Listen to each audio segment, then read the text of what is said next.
You hear me okay? Yep, you are perfect. I'm just going to give it another couple of seconds before we kick it off because folks are starting to file in on the lobby here.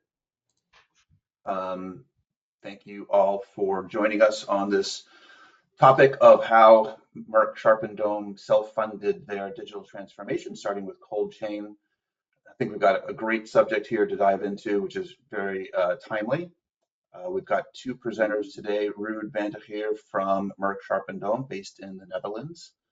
Ruud is Associate Director for Logistics Solutions and EMEA Product Handling at MSD. He joined MSD roughly 20 years ago and brings a wealth of expertise and knowledge, especially in temperature-controlled logistics, which he's happy to share over a coffee or beer. So a good guy to meet with at conferences if you get the chance to. Also this morning, I'm joined by my colleague, Allison Fowler, Chief Product Officer at Transvoyant, who also brings a wealth of experience in supply chain optimization strategy and has worked both for industry as well as software companies in the space. So welcome both of you. First, a couple of housekeeping items. I want to draw your attention to the top right corner of your screen, where you'll find a chat session and a question and answer session. So at the end of our webinar here, we will go through some questions and answers, and so feel free to jot those down as you're going through this webinar. With that, I would like to turn it over to Allison to take us away. Thank you, TC, and welcome everyone. I'm thrilled to be here today to share this exciting and truly impactful case study with Ruud on digital transformation at Merck or MSD. I work closely with organizations looking to harness real-time data and AI-driven insights that drive efficiency and innovation in their operations. And today we'll hear one of those examples from one of the world's largest pharmaceutical companies successfully and how they successfully self-funded that digital transformation, starting with their cold chain. So for those of you that may not be familiar with Transvoyant, we specialize in real-time supply chain intelligence. Our platform ingests and analyzes millions of data points daily. We started with roots in national security and really looking at it interdicting in real time and predicting global threats. And in this case, that threat is the temperature excursion or the risks along the Merck supply chain. And so we're going to hear about that today. Whether it's tracking high value pharmaceuticals or ensuring compliance in regulated industries or mitigating risks through that end-to-end supply chain, we enable companies to move beyond static data and traditional planning into that responsive future autonomous supply chain. So that brings us to today's focus, MSD's digital transformation journey. So MSD operates a highly complex, globally distributed supply chain. Ruud's going to get into the details, but they have a strong commitment to ensuring that the life-saving medications reach patients safely and efficiently. And they recognized early on a need to be able to get real-time cold chain monitoring to prevent product loss and save lives and get the life-saving medication to those patients. So with that, you're going to hear firsthand how MSD leveraged agnostic integration, automation, and intelligent decision making to optimize their cold chain and expand on their digital capabilities. So I'm going to hand over to Ruud to talk about their original vision and then the huge results that they've delivered in this digital transformation. Thank you, Allison. Yeah. I think the main question is why did we ever go on this digital logistics program journey, which started for us in 2019, just before COVID hit. And it was mainly because we felt we could do much better than what we're doing at the time. There's a couple drivers there for us. The first one is that we found that the technological environment was ready for something different. So we're moving out of this passive temperature control environment into a more reactive, responsive temperature control environment, and the tools were there at that point in time. Our pipeline supply chains are becoming more complex, so we're moving to more patient critical products, more higher value products, which basically means we want to also to have higher visibility and control over those shipments, as well as changes in our distribution networks that we want to manage better. You mentioned risk, right?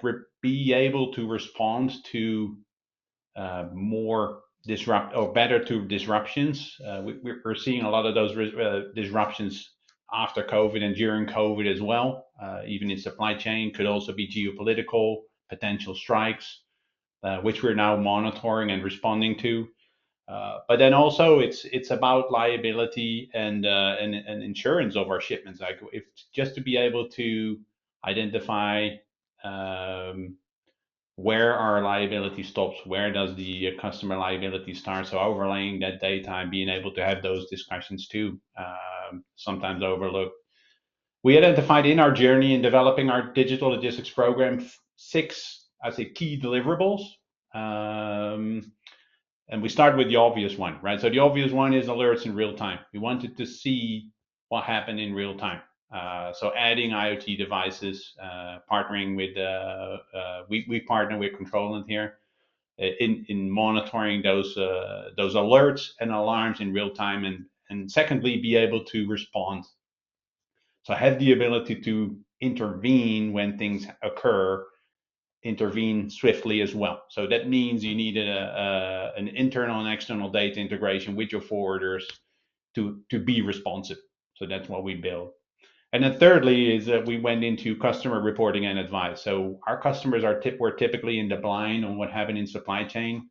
They now know upfront what's coming their way, when to pick it up, when to store it, when to, if things start to delay. So you're much more responsive there as well. A couple of other key drivers for us is we want to do a lot more on performance management and opportunity identification in our supply chain, but also understand where do we identify risks and potential improvements, as well as eventually go into strategic planning and predictive analytics. So moving towards responding to disruptions by having that layer of visibility. So moving to the next slide, Alison. Yeah, those first four were a lot of your, our first part of our journey together. And the last two have been in the last couple of years, just kind of getting to that, strategic and risk mitigation beyond just the temperature excursions. Right. Yeah. And I mean that ties to the title of this whole webinar is like, how do we actually pay for a program like this? Here's the numbers, right? So if we say we had 84 interventions, and I mean real live interventions that add value to the company. I'm not discussing the actual value, but you can see that we did over 4 million doses that were saved from this discard. So you can imagine the value that brings, right, to a company like Large us, value. and Yeah. just having that visibility over 500 million doses on the move. And that's the key driver, our initial driver for the programs. Like how can we prevent waste in our supply chains and take that responsibility. So three key elements here is the visibility aspect, right? So we moved from only seeing data when goods arrive with your passive USB loggers to having the data in real time. And not unimportantly is we always see that data. So we're not relying on a customer downloading data. It's there, right? So we don't rely on that customer interaction there anymore. But also having that data overlay, right? So Transvoyant obviously integrates data from multiple platforms. We have one user interface now, so we can respond to or collect the data immediately from different underlying platforms. So that's a huge improvement from where we are on the visibility side. So we're all looking at the same thing. Now on the behavioral side, right?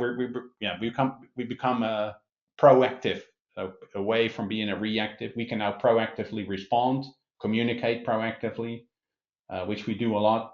We also changed the behavior in how we do our root cause analysis and kappa development. Those are becoming more effective. So because we do understand what happens in the supply chain much better than we did in the past. So there's definitely value there. We're also moving away in behavioral on the behavioral side from manual entry. So master data cleanup, making sure that we go to 100% scannable operation, prevent manual errors, so the data that we're looking at is also of higher quality. And another example here on the sustainability side is that we're tracking our emission goals. So a big project for us obviously is the air to ocean conversion program, where we see big emission benefits. And with this tool, we are able to track the conversion rate as well as the adherence to scheduled routes and scheduled modes. And then lastly, KPIs, right? So I wouldn't say we have a low first pass quality in the past, but as any other big pharma company, temperature excursions occur, right? With this program, and we're now tracking 90% or so of our cold chain shipments in real time. By having that visibility, we're able to install much more effective kappas and focus on it. Alert in time, respond and intervene in time, which also drives that FPQ percentage up. We have actually our regional DC performing at 100% in some months this year. So it's we've gained a lot of traction there on the first pass quality too. And then just to give a little bit of where we are now, we're monitoring about 150 lanes operating out of 8 MSD production sites. So those are fully integrated. We have 1 regional DC integrated as well as 3 CMOs. So it's not just MSD doing it on the MSD portfolio, but we're also integrating now our 3PLs and our CMOs. So just to make that very clear that it's not just an MSD exercise. Yeah, Do you want to one move thing to I was yeah. thinking on these numbers as you were talking, I mean, the 84 interventions, the 4 million doses, those are some of our top tracking numbers just to get, measure the value of the program. We also started measuring on, emissions saved or freight saved by not having to redeploy. If we hadn't have stopped those 84 interventions, we would have had to reship product and incur more emissions that way. So we started measuring that as well, and that's been a good value to the organization too. Yeah, I mean that's the worst kind of waste you can have in an organization is manufacturing product that never gets to the patient. Yeah. So yeah, being able to save those is a huge deal for us. This is a blueprint of how we designed our digital logistics program. So at the top, you'll see a standard supply chain, and you'll see by the colored boxes that we are tracking our shipments on the international leg from a MSD facility into a regional DC, and then from our regional DCs into our local DC. So typically our liability stops there. It may actually move a leg further. This is just to showcase the level of visibility, detectability, and control we have over our shipments in a standard supply chain. And at an AMSD level, we're integrating our ERP data, our transport management system information. So that means our interface with our forwarders. But more importantly, we have the ability now in Transvoyant to add transactional data by just basically scanning everything, right? So what we scan is a handling unit. So that's a pallet, a pack out. We scan a monitor accordingly, and we don't have to do anything from there. So the system creates shipments in the underlying platforms. It picks the alarm profile from SAP. It runs everything in the background just by scanning that. And we have the ability to add other information to that data set too.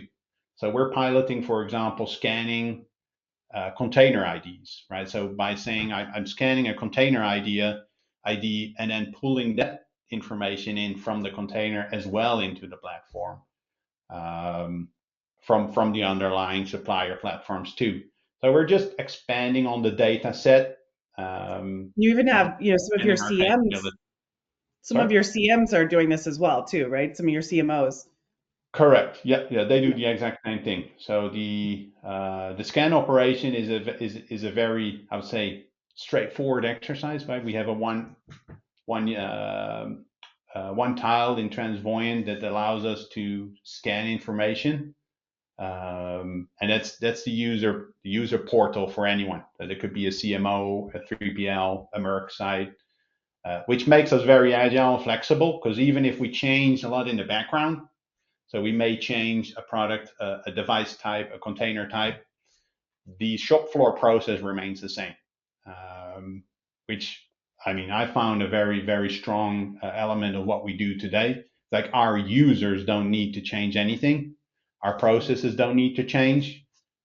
We'll just change the operation in the background for them, without impacting the operational execution. Just key to user adoption, right? Correct. Yep.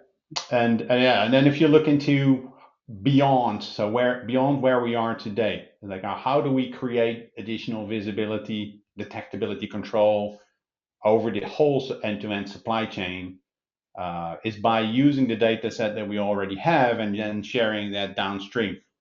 So the way to make that a valuable data set for downstream, obviously, is to make sure that that data is relevant for an individual SKU.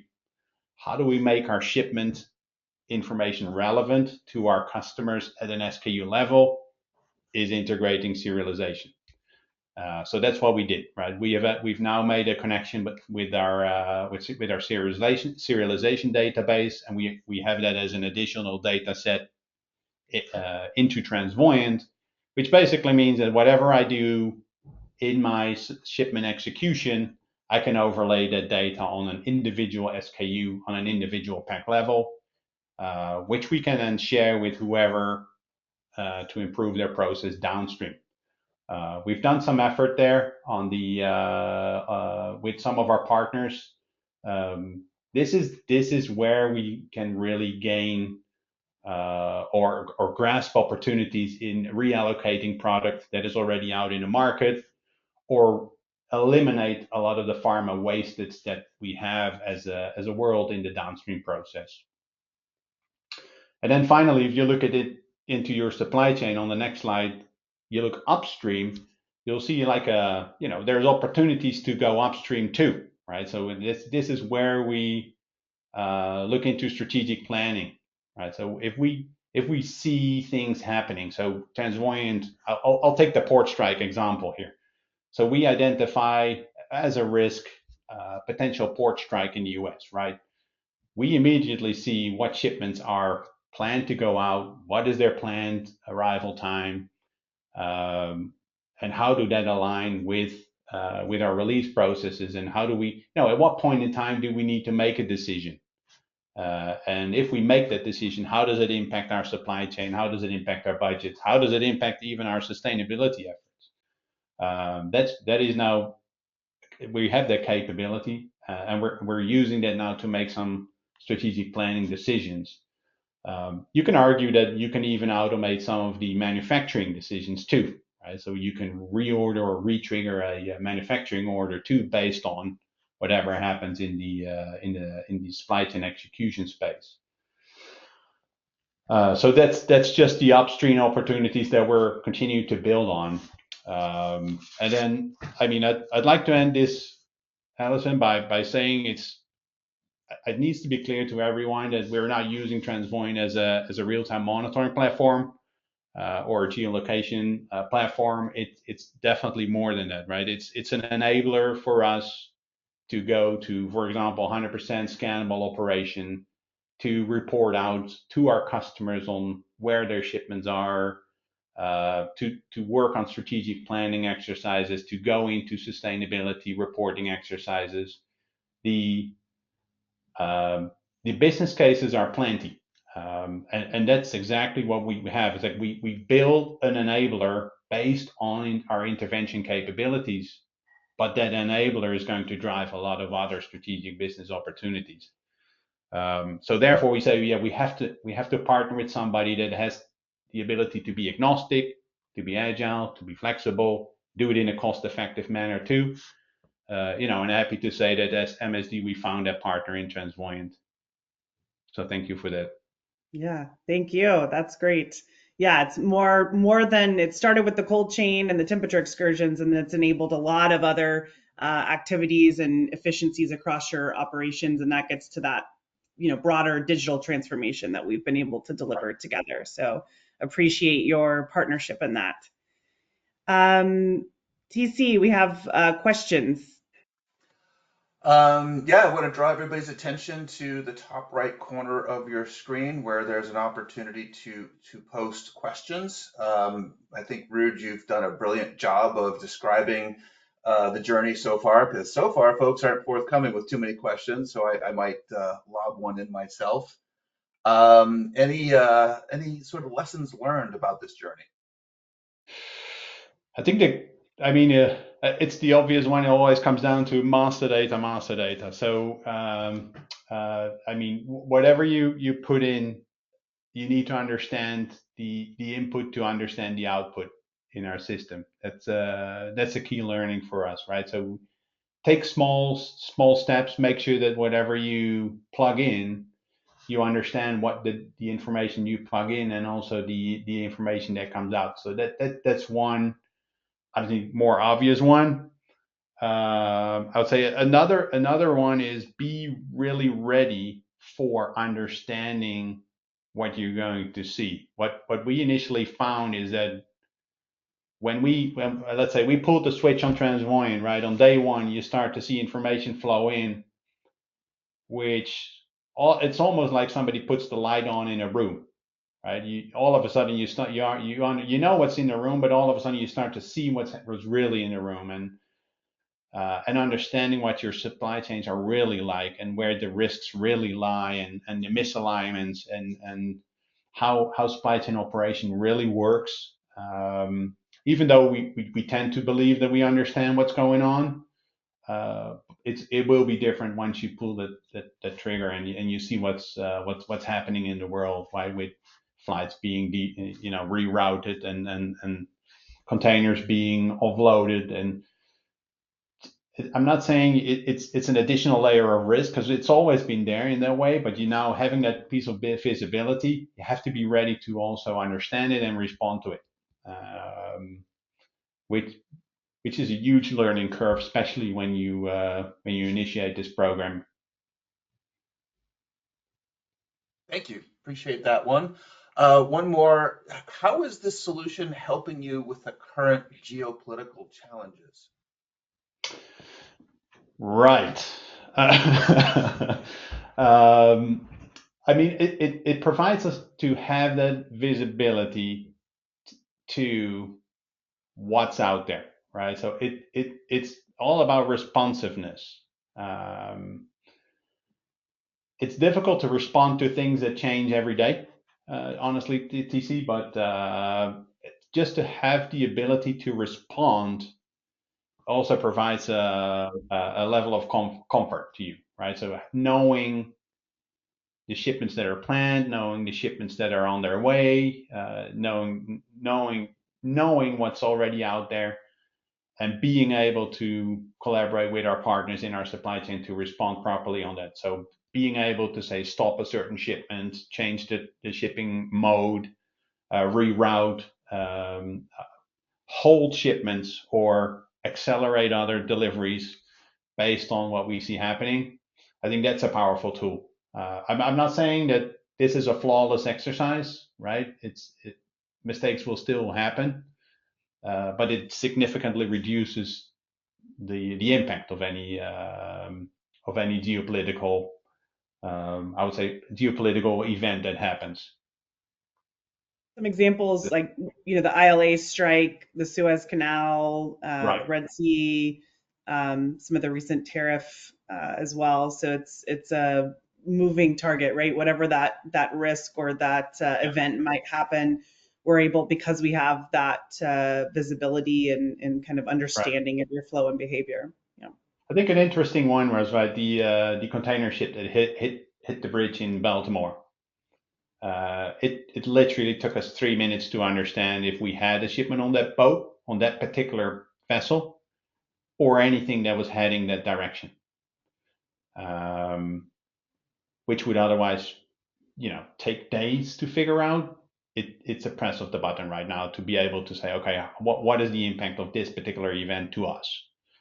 Do we need to take action and respond? And as said, things will happen. It's just we're now able to respond much quicker to any event, whether it's a temperature excursion or any geopolitical event or natural disaster, whatever it may be. Yeah. Thank you, Ruud. One question from an attendee. Do you send your data to other data repositories like Pharma Ledger, for example? We do. So the answer is we've done that in a trial. So we've had a couple of markets where we have a POC where we share, I'll say, some of our information. It really depends on the business case. So what we see in Pharma Ledger is that it's typically a localized exercise, and there's not an immediate need for upstream shipment information data.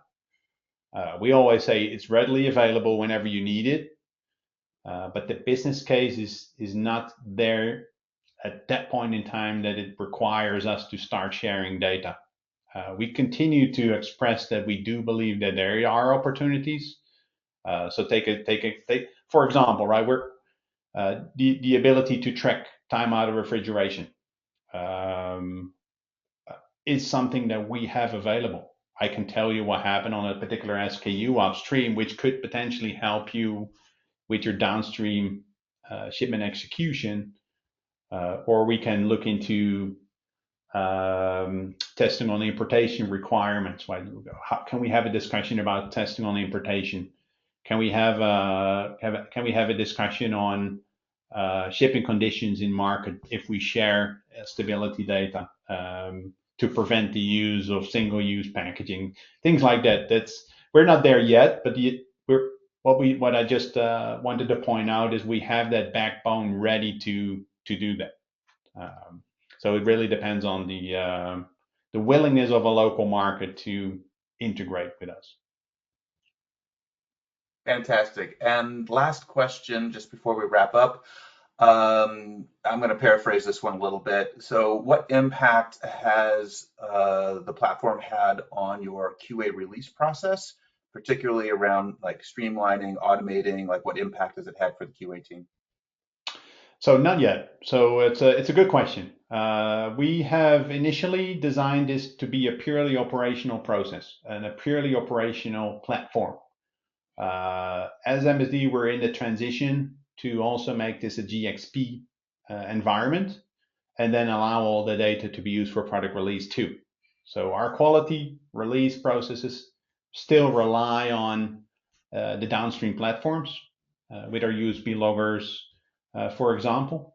We're at the point where we're starting to integrate it into our digital logistics program. And as you can imagine, for example, it will very much streamline the investigation and release process because everything will be based off master data and a consolidation of data. So imagine you're being a quality release officer. You can basically, by press of one button, understand the handling units involved, the number of products being impacted, the remaining TOR, the actual correlation between what happened against stability data. So there's a lot of that we can now do by press of a button, which would normally took somewhere between 4 hours to 4 days to handle a temperature deviation. Fantastic. So for the audience, there's a little QR code here in the middle of your screen. If you'd like to reach out and get in touch and have a conversation or ask for a demo, feel free to hit that QR code. And with that, we will wrap up this webinar and thank you all for your time and interest. Take care. Thanks, everyone. Thank you, Ruud.